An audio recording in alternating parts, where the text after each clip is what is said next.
What is going on YouTube? Welcome to TJ Mitchell Films, your one-stop shop for everything Jeep and off-road related content. And behind me, as you guys can see, we have POS. I stand by buying this rig. It has good bones, has everything that I want, but it needs a lot of work and attention, and I'm finally getting around to it. So let's start with the fun stuff. So you don't have to be a welder to see some of what I'm dealing with here on this cage. So we got the top off, and I'm about to take the target bar off here, and we're gonna rip the full cage out.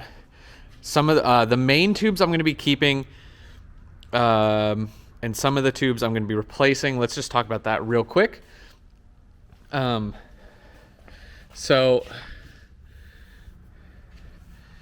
one of my main concerns, if you're sitting in the vehicle, is this tube that comes across right here. Your head's right here. So I know that this tube is close as well, but it's not as close. So this tube's gonna go. We're gonna move this over to here and bring it back in line with those other tubes. So that will be nice. This V here is pretty horrible, so we're just gonna cut those out.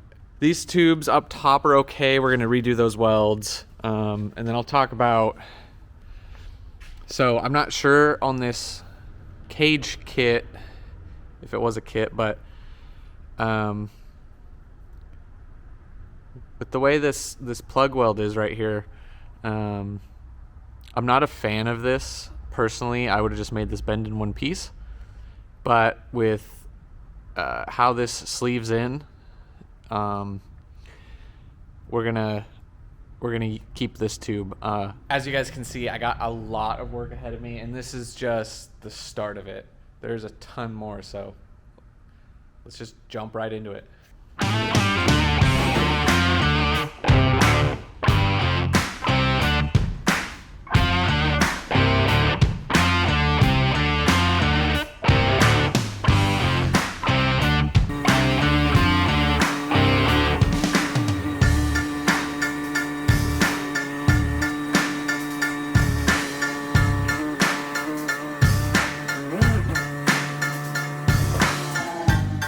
All right, so on the front part of the cage to start, we're gonna add some windshield bars like up like this, because the weak spot, as you guys can see here, if you took an impact here, this is gonna wanna come down.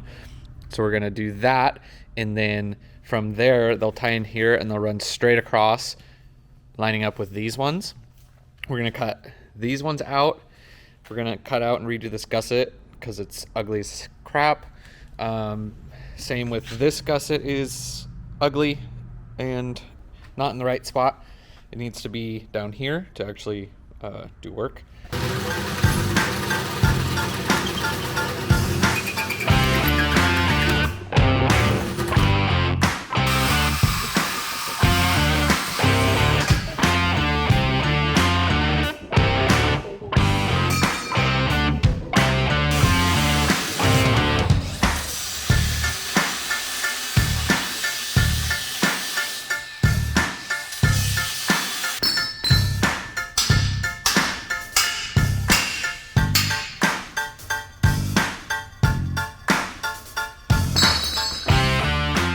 All right, so I got the windshield bars tacked in. I did them this way, so hopefully the rear view mirror can clear. And next up, we're gonna add the main bars across the middle. And starting against the stock roll bar here, it's 2-inch. And then the targa bar sits like here. So I believe that's why they ran them here before, to get the clearance, because it kind of has the most in the middle.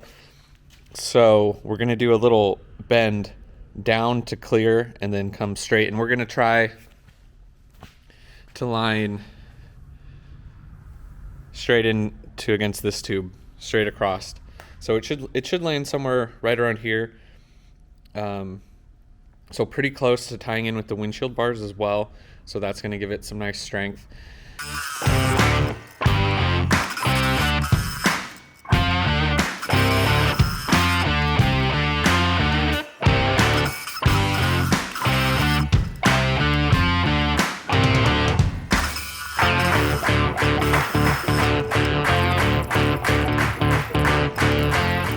main tube here, we put a 10-degree bend on to clear the targa bar, because it goes up and kind of sits like right over here.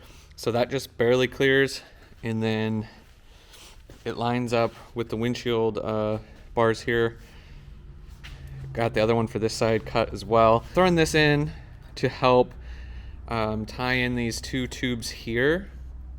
And I know this isn't necessarily the strongest way to put it. Putting it underneath would provide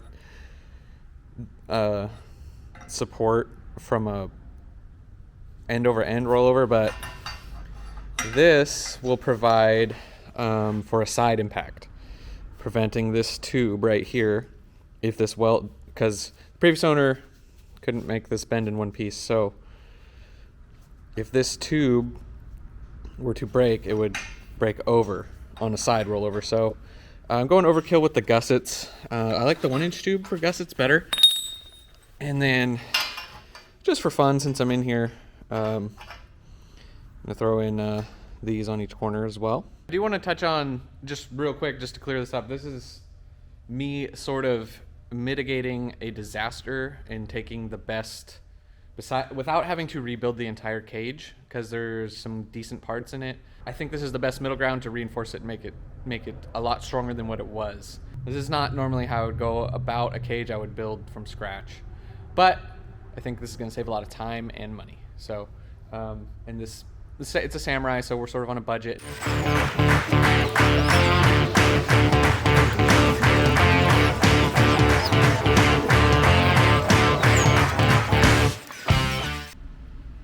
All right, so we dropped the cage back in just to do a little test fit, and everything's looking good.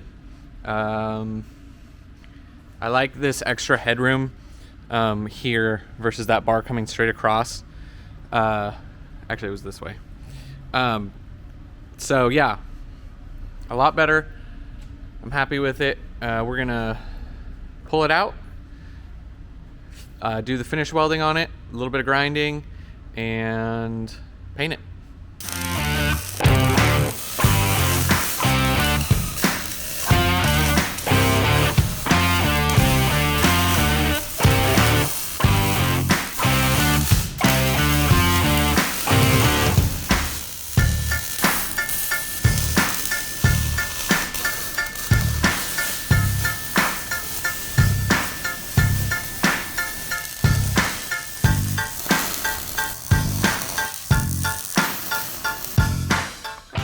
Alright, well, there's the final product.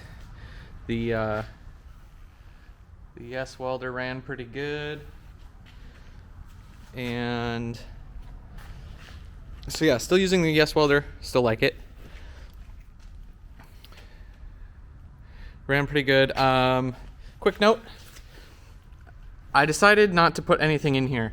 I just think it's a little bit overkill. This is a Samurai. It's pretty light, and that's 2-inch tube, so I think we'll be all right. So I just cut those ones out because they were horrible.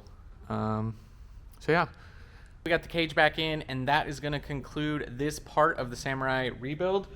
I'm not sure which part I'm going to tackle next. There's tons and tons to do. So if you're interested in seeing me work on Samurais, make sure you are subscribed down below. Don't worry, we're still going to be doing some Jeep Gladiator stuff, but the Samurai for now. Yeah, here's a look at the cage in there with the new tubes and gussets. It looks pretty good. So I'm pretty happy with how it turned out. And like I said, I think this is a good middle ground of between building a complete new cage and modifying what was already there. Sometimes you have to work within the constraints of what you've been given, and I think this is a good example of that, and I'm pretty happy with it. And let's just keep making this thing nice. Also, small this thing's very crinkled, but this part was pushed in about, I don't know, 2 inches maybe, and I was able to bang that out a little. So we're not making it perfect, but we're making it better one step at a time.